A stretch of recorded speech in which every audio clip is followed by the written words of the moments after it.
Please stop sending your kids to school sick. My daughter's school called, sent the email yesterday, and I didn't see it in time, so my husband had to go pick her up from the nurse's office, and basically saying she had a fever of 102. She wasn't feeling good. And a lot of kids been coming up with the flu, been really sick, and there's been a lot of cases like really going up with the kids getting the flu going around. But I heard the symptoms are more than just, okay, I'm sick for, a couple of days, and, I feel a little better, then I can go back to school. But I want y'all to listen to this. My 6-year-old daughter, Parker, had tested positive for flu A, and she ran a fever for 2 days, slept, a lot, just typical flu symptoms. And then in 2 days, she was fine. The next 2 days, she was completely fine. She was eating. She didn't have a fever. She was fine. I was going to send her back to school. This was on a Sunday. And Sunday night, she didn't want to walk down the stairs. She said that her legs were hurting. And I was like, okay, it's probably just the flu, like aches and pains, like whatever. So on Monday morning, before she even got out of bed, I went to wake her up, and she was like, Mom, my legs hurt so bad, so bad.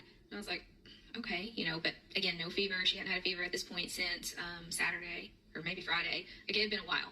And she said she still wanted to go to school, said she was fine. She ate breakfast, and I sent her to school, and I was texting my 2 friends about it, and she was like, oh, like, not to scare you, but, this happened to my son's friend, and he was in the hospital.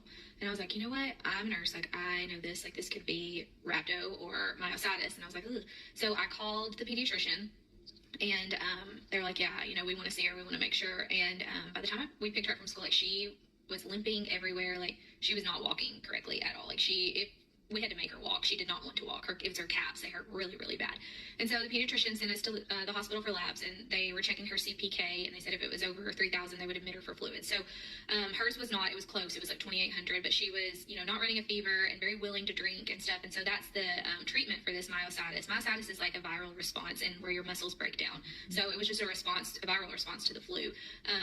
And so anyways, she was able to come home, and we were able to like push, Gatorade and water and all kinds of fluids. But it took her several days before she was herself. Like, after that, she went downhill again and slept for like 2 days. I was having to wake her up to make her take fluids, and she was still limping. When we did go back, the doctor wanted to see her again. Her physical exam was better. She wasn't limping anymore, and she was able to run, whereas the first day she was not. So anyways, the big thing with myositis is it can cause kidney damage if left untreated and you don't get the proper amount of fluids.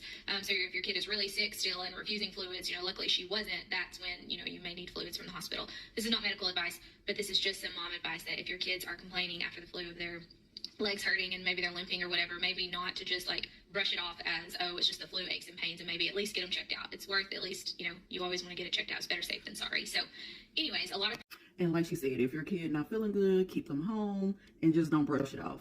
Keep your babies at home if they're not feeling well. And I know sometimes it's hard because you don't have nobody to look after them if you have to work, but try your best to look after your babies, make sure they get the proper treatment, etc.